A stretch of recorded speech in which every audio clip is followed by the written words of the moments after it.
Kapag pumasa sa girls, diretso na ang contestant sa judges booth to face the 4 superstar judges. Starting with the Philippines' original heartthrob, Aga Muda! Meron akong hinahanap na expression sa mukha o yung mata o yung forma ng katawan, yung tayo. Napaka-importante talaga. Yun ang sinasabi kong that presence, that confidence that you have. Ano? Importante na meron ka nun. Dahil pinanggalingan ko yan, alam ko yung feeling nun. Pero alam mong pag nabigyan po ito ng pagkakataon, meron pang ibubuga sila na mas maganda.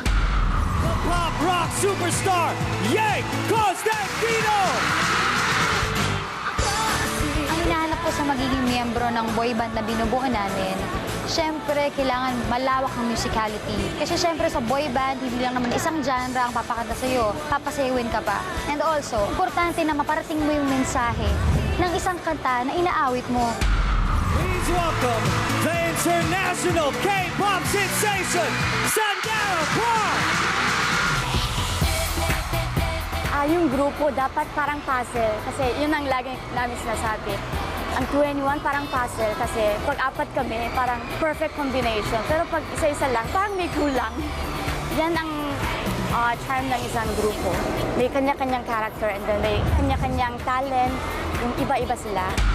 And now, the phenomenal box office star, Vice Ganda!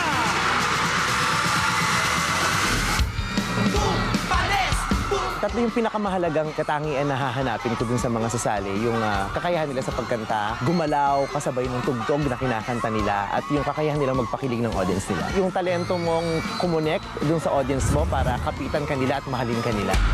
Welcome to our superstar judges.